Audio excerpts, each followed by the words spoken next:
안녕하세요. 네, 잘 지내셨죠? 네, 이번 시간에도 지난 시간에 이어서 열린 어린이집에 대해서 알아보겠습니다. 지난 시간에는 열린 어린이집의 선정이라든가 운영 계획이 우리 22년도에는 어떻게 되어 있는지 알아봤잖아요. 네, 이번 시간에는 이제 열린 어린이집이 되려면, 우리 선정되려면 세부 선정 기준이 있습니다. 세부 선정 기준에 대해서 알아보는 시간을 가질 건데요. 이 선정 기준대로 열린 어린이집을 준비를 하면 선정이 될 거라고 생각을 합니다. 그러니까 열린 어린이집의 선정 기준은 저희가 5가지가 있습니다. 개방성, 그다음에 참여성, 지속 가능성, 다양성, 그다음에 지자체에서 자체적으로 선정한 기준 이렇게 해서 100점 만점으로 우리가 선정이 됩니다. 기준이. 그래서 우리가 이 선정 기준을 적용을 해서 다 평정을 하게 되죠. 평정을 하게 돼서 총점이 80점 이상이 돼야 됩니다. 그래서 우리가 선정이 되어지는데 만약에 선정을 하게 될 때 너무 많이 다 80점 이상이 넘었을 경우에는 종합 점수, 종합 점수 우리가 상위 순으로 우리가 선정을 하게 됩니다. 그래서 열린 어린이집으로 우리가 새로 신규 또는 선정을 하게 된다라고 보시면 됩니다. 그래서 기준은 개방성, 참여성, 지속 가능성, 다양성, 그다음에 지자체에서 선정한 기준 이렇게 나눠져 있다라고 보시면 됩니다. 그럼 우리가 구체적으로 한번 살펴볼까요? 우리가 개방성에는 공간 개방성이 있습니다. 그리고 부모 공용 공간이 있는지, 그리고 정보를 공개하는지, 그다음에 부모들과 온라인에 어떤 소통 창구가 있는지 이 부분을 알아봅니다. 그래서 공간 개방성에서 보면 부모님들이 언제 어디선 우리가 환경을 오픈해놔서 개방을 해놔서 보육 활동을 부모들이 참여할 수 있어야 됩니다. 그렇게 하기 위해선 참관실이나 우리가 관찰실이라고도 얘기하죠.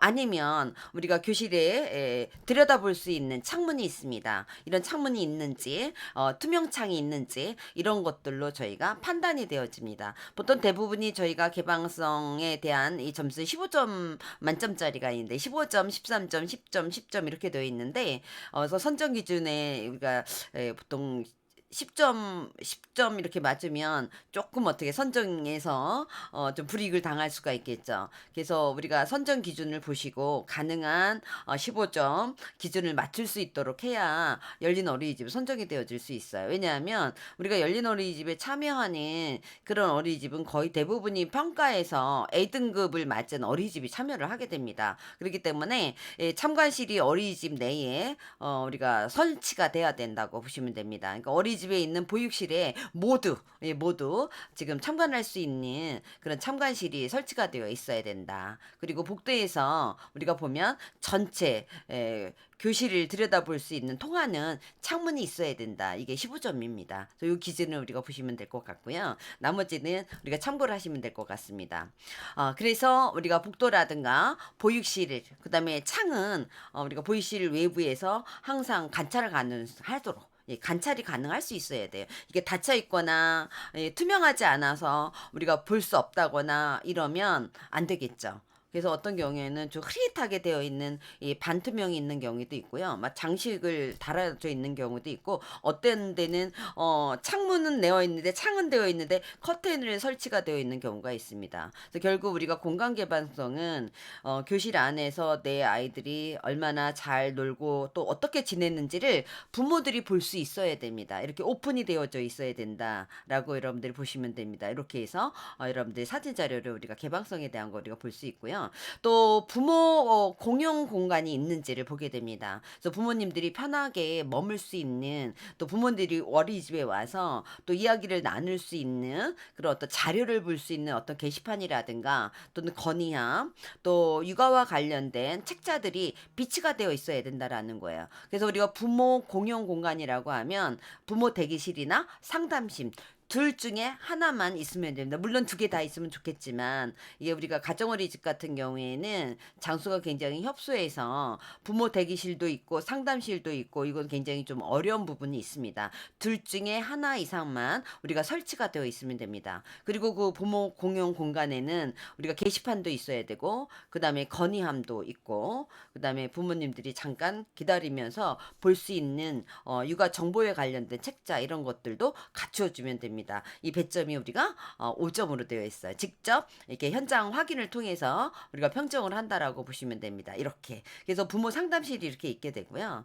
그 다음에 대기실에 이렇게 부모들이 있어서 기다리는 동안 잠시 우리가 책을 볼 수 있는 육아 정보 서적이라든가 이런 것들이 준비가 되어 있거나 또는 게시판, 그래서 거기에 대한 어린이집에 관련된 여러 가지 안내라든가 이런 것들이 우리가 게시가 되어 있어줘야 된다라고 보시면 됩니다.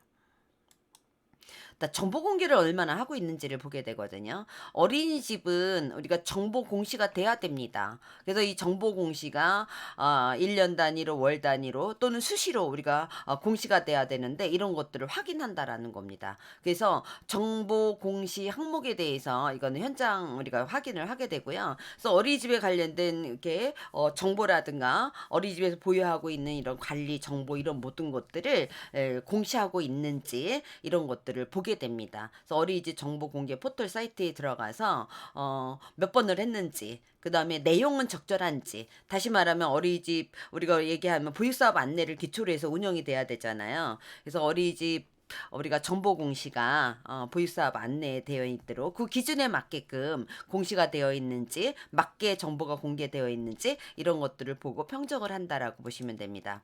또 온라인 소통 창구를 보게 되는데 이것도 우리가 개방성과 관련된 겁니다. 부모와 어린이집에서는 부모와 어떻게 소통을 하고 있는지, 소통을 할 수 있는 그런 온라인 창구가 마련이 되어져 있는지, 그래서 우리가 어린이집 홈페이지라든가 블로그라든가 카페 또는 상담 코너 또는 SNS 우리가 보면 카카오톡이라든가 페이스북이라든가 밴드 이런 것들이 있을 거예요. 오픈 카카오 이런 것들을 통해서 우리가 소통이 이루어져야 된다라는 겁니다. 스마트 알림장 뭐 이런 것들도 있을 수 있어요. 이것 중에 한 개 이상 운영이 되어집니다. 우리가 평가를 받은 어린이집은 다 이게 해당이 되어지고 통과된 어린이집은 문제가 될 수 없죠. 중요한 거는 우리가 소통을 한다라는 건 혼자 할 수 없는 거거든요. 그래서 양방향으로 소통이 이루어져야 됩니다. 그래서 일방적으로 어린이집에서만 게시를 하는 게 아니라 부모들도 거기에 대해서 댓글을 달아야 된다라는 겁니다. 스마트 알림장도 마찬가지거든요. 그래서 선생님만 알림장에 기록을 하는 게 아니라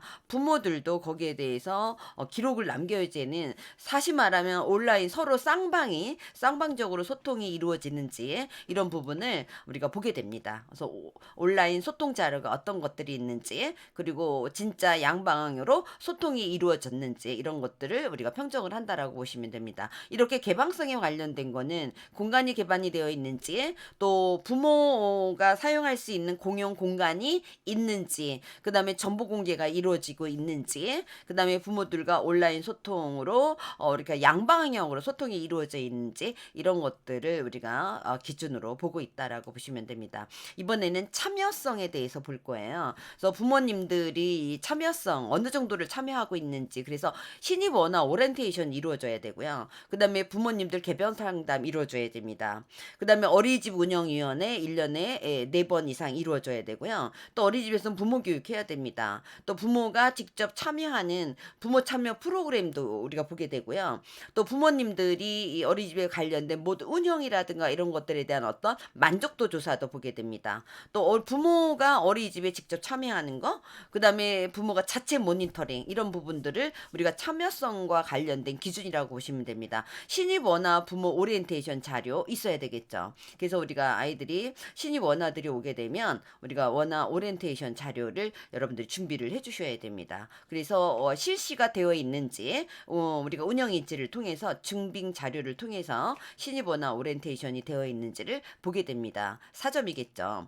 또 부모들과 개별적으로 상담이 이루어지는지 우리가 1년에 2회 이상, 연 2회 이상 우리가 상반기 1학기에 한 번, 2학기에 한 번 이렇게 해서 부모님들과 상담이 이루어져야 됩니다. 그래서 학부모와 또 원장님이 우리가 부모들과 개별 상담이 이루어져야 됩니다. 그래서 연간 우리가 운영계획서라든가 그다음에 실시 기록, 우리가 운영일지라든가 부모 상담 일지라든 것들이 있겠죠. 이런 것들을 통해서 우리가 상반기, 하반기 1년에 이 2번 이상 개별 상담이 이루어졌는지 이런 것들을 보게 됩니다.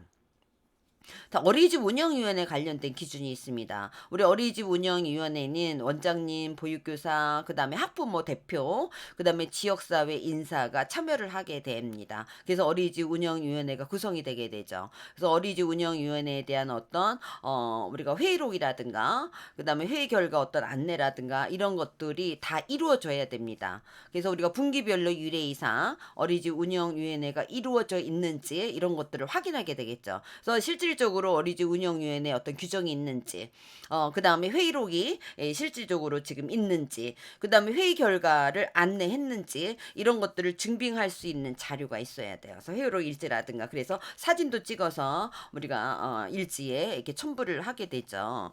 그리고 총회라든가 이사회를 만약에 개최를 하게 되면 그 개최 안내를 했는지 이런 자료도 보게 됩니다. 그리고 회의록, 뭐 그다음에 어떤 주합에 대한 어떤 정관 이런 것들도 우리가 증빙 자료로 첨부를 해 놔야 된다라고 보시면 됩니다. 그래서 결국 어린이집 운영위원회는 4회 이상 이루어졌는지 그리고 이루어졌다라면 그 이루어졌다라는 증빙 자료가 우리가 있어야 된다라고 보시면 됩니다. 자, 그런데 우리 어린이집 운영위원회는 위원회 중에는 우리 지역사회 인사가 있습니다. 지역사회 인사가 있는데 이 지역사회 인사는 가정어린이집에서는 필수가 아닙니다. 가정어린이집은 필수가 아니거든요. 근데 가정어린이집에서 지역사회 인사 중에서 예, 운영위원회 중에서 지역사회 인사가 있다라고 하면 1점을 가점으로 주게 됩니다. 가정어린이집이 아닌 민간이라든가 우리가 법인이라든가 부모협동이라든가 이런 데는 지역사회 인사가 필히 있어야 됩니다. 네, 그래서 이 부분은 우리가 가정어린이집에서 지역사회 인사가 우리가 운영위원회 이원으로 있을 경우에는 가점 1점을 받을 수 있다라고 보시면 됩니다. 자, 부모 교육은 어떤가를 보거든요. 그래서 우리가 부모 교육은 부모님들을 대상으로 해서 우리가 영유아 발달이라든가 또 자녀 양육관이라든가 또 어떤 기질이라든가 또 육아 정보라든가 양육 태도라든가 뭐 이런 부분에 대해서 우리가 소그룹이라든가 대그룹으로 실시했는지를 보게 되거든요. 이것도 연 2회 이상 이루어져야 된다라는 거예요. 그래서 우리가 부모 교육을 하기 위해서는 연간 운영 계획이 있어야 되겠죠. 그다음에 몇 번 실시했는지 있어야 되겠죠. 실시했다라면 실시한 기록이 증빙이 되어져야 됩니다. 그래서 이런 부분들을 우리가 보시면 될 것 같고요. 또 부모가 참여했는지 열린 어린이집의 날을 운영을 해서 부모님들이 참여했는지 이런 부모 참여 프로그램을 보게 됩니다. 그래서 이런 경우에는 부모님들이 재능 기부를 하게 되는 경우도 있고 또 부모님들이 자원봉사라든가 또는 도움이라든가 또 수업을 보조를 한다거나 급식 보조, 네, 아이들이 밥을 먹을 때 급식 보조를 한다거나 또는 우리가 현장 견학이나 뭐 봄에 나들이를 간다거나 이럴 때 부모들이 참여를 했는지 또 대체 인력으로 부모가 참여했는지 또 부모가 참여 수업을 우리가 했는지 이런 부분에 대해서 부모가 참여했는지를 보게 됩니다. 이거 역시 연간 운영 계획이 있어야 되고요. 그다음 몇 번 실시했는지 그다음에 실시했다라면 실시한 기록이 우리가 남아 있어야 됩니다. 그래서 부모 참여 프로그램은 우리가 1년에 4회 이상 우리가 했던 기록이 있어야 됩니다. 또 그게 10점짜리예요. 그래서 이런 부분을 보시면 되고 그래서 결국 우리가 부모의 참여성은 3월, 4월, 5월 1년 내내 우리가 부모 교육도 해야 되고 부모 참여도 해야 되고 또 우리 개별 상담도 있어야 되고 그래서 계속 꾸준히 부모님들이 어린이집에 참여하고 있다. 이런 어떤 자료가 될 수가 있겠죠.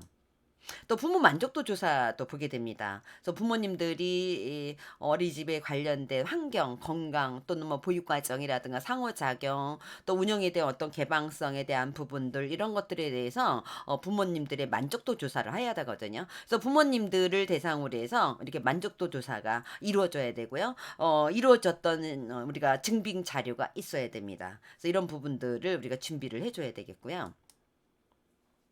또 부모님들이 어린이집이 참관했는지 그래서 부모가 어린이집을 직접 방문해서 보육 환경이라든가 보육 내용 이런 것들을 참관했는지에 관련된 부분을 보게 됩니다. 이거는 상시, 예, 상시 언제든 부모가 원할 때 참관할 수 있도록 해줘야 되거든요. 그래서 우리가 참관 안내문을 우리가 게시판에 이렇게 붙여놔야 됩니다. 참관하고 시기는 어떻고 또 방법은 어떻게 해야 되는지 이런 것들이 모두 충족이 돼야 된다라는 겁니다. 그래서 이런 것들도 우리가 참여성에서 우리가 보게 됩니다. 또 자체 모니터링에 관련 것도 우리가 참여성에 보게 되는데요. 부모가 어린이집을 직접 방문해서 건강이라든가 안정, 급식, 또 위생에 대한 모니터링을 실시를 하게 됩니다. 자체 부모 모니터링이 이루어질 수 있고요. 그리고 이 결과를 부모님들한테 결과를 공지해야 되는 자료가 있어야 됩니다. 그래서 자체 모니터링을 실시해야 돼. 연 2회 이상 실시를 해야 되고요. 그다음에 전 부모를 대상으로 해서 자체 모니터링을 실시할 계획입니다. 그리고 실시한 결과는 이렇습니다. 라고 해서 우리가 부모들에게 또 공지를 해줘야 되는 이 두 가지. 계획도 해야 되고 실시를 해야 되고 그리고 그 결과를 공지를 해야 되고 이런 것들이 다 충족이 되어줘야 되고 2회 이상 이루어져야 된다라고 보시면 됩니다. 그래서 자체 모니터링 점검표라든가 부모 모니터링당 점검표라든가 또는 어린이집 평가 점검표라든가 이런 것들로 확인할 수 있다라고 보시면 됩니다. 그래서 참여성에 관련된 거는 늘 많이 있습니다. 그쵸? 예, 참여성에 관련된 것도 굉장히 점수도 높죠. 신입원화 부모 오리엔테이션, 그 다음에 부모 개별 상담, 그 다음에 부모 교육, 또 어린이집 운영위원회, 또 부모 참여 프로그램, 그 다음에 부모 만족도 조사, 그 다음에 부모가 어린이집에 참여했는지, 그 다음에 자체 모니터링을 실시했는지, 이런 부분에 대한 것이 우리가 참여성에 대한 선정 기준이다라고 보시면 됩니다. 네, 세 번째는 또 우리가 알아보기 전에 우리가 참여성에 관련된 체크리스트 또 안내서 또 이런 것들이에요. 이런 어떤 서류들이 이렇게 우리가 근거 자료로 남아 있어야 됩니다. 예, 다음에는 이제 지속 가능성입니다. 그래서 부모 참여 활동의 어떤 선호도라든가 참여 의견 조사라든가 이런 것들이 지속 가능성이 얼마나 꾸준히 이루어졌는가를 보게 되는 거거든요. 그리고 부모 참여 활동에 대한 정기 안내라든가 이런 것들을 공지했는지 그래서 지속 가능성에 관련되는 거를 본 거네요. 그래서 부모 참여 활동 선호라든가 참여 의견을 조사를 해야 됩니다. 그래서 부모가 참여할 수 있도록 수요 조사를 해야 된다라는 거예요. 그래서 수요 조사는 어떤 내용인지 대상은, 시간은, 방법은 그래서 부모 참여 활동의 의견 수렴을 조사해서 그거를 실시했는지를 우리가 보게 됩니다. 우리가 연 1회 이상 해야 되고요. 그래서 결과 기록도 있어야 되고 수요 조사를 직접 우리가 반영했는지 이 두 개를 모두 충족이 되어줘야 된다라고 보시면 됩니다. 그래서 수요 조사 결과 기록도 있어야 되고 수요 조사한 거를 반영을 한 그런 증빙 자료가 있어야 된다라고 보시면 됩니다. 네, 부모 참여 활동이 정기적으로 안내가 되었는지 그리고 공지가 되었는지를 보게 됩니다. 그래서 우리가 분기별로 1회 이상 이루어져야 되는데요. 부모 활동 참여를 하기 위해서 부모 참여 활동을 하기 위해서 운영 정보를 부모에게 정기적으로 안내를 해야 됩니다. 가정통신문이라든가 안내문을 통해서 안내를 해야 되고요. 그런데 이렇게 안내했는데를 불구하고 참여하지 않는 부모님들이 있어요. 그래서 만약에 참여하지 않는 미참여 부모는 어떻게 참여할 수 있도록 독려했는지, 그래서 부모가 참여하게 했는지 이런 어떤 활동 결과 이런 것들을 우리가 보게 됩니다. 그래서 연간 운영 계획이라든가 그다음에 안내문, 네, 안내문 이런 것들이 우리가 증빙 자료가 될 수 있겠죠. 그래서 4회 이상 우리가 실적이 있어야 됩니다. 그래서 연간 운영 계획, 그다음에 참여 안내문, 그다음에 결과 안내문, 그다음에 실시 횟수 이런 것들이 모두 충족이 돼야지 4점을 맞을 수 있습니다. 네, 만약에 참여를 하게 되는데 코로나로 인해서 만약에 참여를 못 하게 되는 경우에는 부모가 이렇게 할 겁니다. 참여해 주세요라고 해서 직접 부모가 참여할 수 없으니까 안내한 그런 경우에도 우리가 인정이 되어진다라고 보시면 됩니다. 네, 또 우리가 부모 참여 활동에 균형적으로 우리가 운영했는지 이거는 다양성에 관련된 거예요. 그래서 얼마나 다양하게 우리가 부모님들이 참여할 수 있도록 균형적으로 운영을 했는지 또 지역사회와 연결을 해서 어떻게 협력을 하고 있는지에 대한 이 다양성에 대한 평가를 하게 됩니다. 그래서 부모 참여 활동이 균형적으로 운영되게 하기 위해서 대상이라든가 내용, 실시, 방법, 장소 이런 것들이 다양하게 계획이 돼야 됩니다. 그리고 운영되어 있는지 이런 것들을 실시 기록을 통해서 확인할 수 있다라고 보시면 됩니다. 그래서 다양한 방법으로 또 균형적으로 우리가 운영을 하시면 됩니다. 또 지역사회 연계와 어떻게 협력적으로 이루어졌는지 우리 어린이집에는 지역사회 연계 활동이 이루어집니다. 그럴 때 우리 부모님들이 이 활동에 참여할 수 있는지를 보게 되는 거예요. 지역사회 연계 우리가 공원 활동이라든가 뭐 캠페인 활동이라든가 또 뭐 도서관, 뭐 초등학교, 기타 등등 공공기관 이런 것들 또 우리 지역사회와 관련된 굉장히 많은 물적 자원도 있지만 또 인적 자원도 있습니다. 그래서 이런 것들을 부모님들이 연결을 해서 참여했는지 그리고 운영을 했는지 이런 여부들을 우리가 보게 됩니다. 이것도 연 2세, 2회 이상 우리가 이루어진다라고 우리가 보시면 됩니다. 그래서 이거 참여를 했는지, 예, 그리고 참여한 실시 기록 이런 것들이 남아 있어야 된다라고 보시면 됩니다. 그래서 우리가 현장 학습하고 뭐 이럴 때는 이 부모님들이 자원을 활용하시는 게 좋을 것 같아요. 열린 어린이집에서는 부모님들이 적극적으로 다양하게 우리가 협력해서 협력적으로 우리가 어린이집이 운영이 될 수 있도록 부모가 참여할 수 있도록 독려를 해주시면 될 것 같습니다. 그래서 우리가 학기 초에 부모가 얼마나 참여할 수 있는지 언제 또 이렇게 지역사회 연계 활동과 관련돼서 지원해 줄 수 있는지 이런 것들을 사전 조사를 통해서 부모님들이 참여를 하게 하시면 좋을 것 같아요. 자, 이번에는 이제 지자체예요. 지자체마다 선정 기준이 다 다릅니다. 이제 지자체마다 선정 기준이 굉장히 다 다른데요. 이게 15점이거든요. 그래서 서울시, 경기도도 수원시, 화성시 뭐 또 우리가 충북에도 보면 청주가 있고 충주가 있죠. 또 우리가 경남, 제주도 다 다릅니다. 지자체마다 정해서 적용되는 기준이에요. 선정 기준이. 그래서 지자체마다 자체적으로 선정한 기준들이 굉장히 여러 군데가 있는데 제가 지금 보면 예시를 정하냈습니다. 어떤 지자체에서는 부모 자율 모임이 운영이 됐는지 자조 모임이죠. 부모님들이. 또 우리가 인근 어린이집이 서로 연합을 해서 함께 모두 부모 참여 프로그램을 운영을 했는지 어린이집 자체적으로도 하지만 전체 어린이집이 주변의 어린이집이 연합해서 부모 참여 프로그램이 운영이 되었는지를 보게 되는 그런 지자체도 있고요. 또는 어린이집을 미이용하고 있는 부모 대상, 다시 말하면 어린이집에 다니고 있지 않은 부모 대상으로 해서 부모 교육을 했는지. 그래서 어떤 어린이집 같은 경우에는 어린이집 앞에다가 크게 이게 판넬을 해서 몇 월 며칠 부모 교육을 하고 있습니다. 참여하는 어린이집 또는 뭐 아파트 또는 지역 사회의 모든 부모님들이 참여할 수 있습니다라는 그런 공지를 하기도 하거든요. 그래서 이런 것들도 보는 지자체가 있습니다. 그다음에 열린 보육 체험다라든가 우수 보육 프로그램을 지금 운영하고 있는지를 보는 경우도 있고요. 또 열린 어린이집에 참여했는지 안 했는지 설명회가 있습니다. 그래서 이 설명회를 참여했는지 이런 것들을 보는 지자체도 있고요.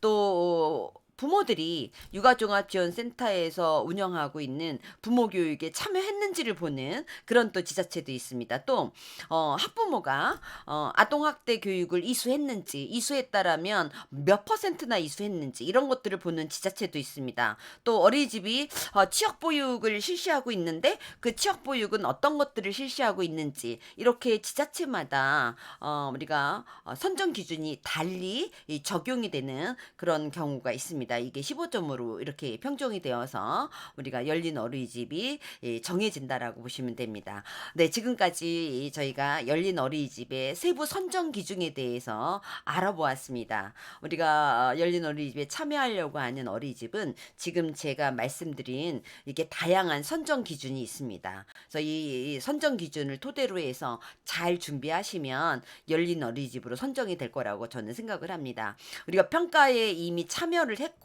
또 평가에서 굉장히 좋은 등급을 맞았고 그렇기 때문에 열린 어린이집은 조금 더 보완을 하시는 부분들이 있고요. 또 우리가 지자체 선정 기준이 다른 부분들이 있죠. 그래서 지자체 선정 기준에 따라서 우리가 또 준비하는 부분들이 있을 거예요. 그래서 이런 부분들을 준비를 하시면 열린 어린이집으로 선정이 될 거라고 생각을 합니다. 올해 준비하고 있는 우리 어린이집은 우리가 지자체 자체에서 꼭 열린 어린이집으로 선정되기를 바람을 합니다. 올해 열린 어린이집 35%까지 확장을 하기로 했습니다. 그래서 내가 준비하고 있는 우리 어린이집이 선정이 되기를 바람을 합니다.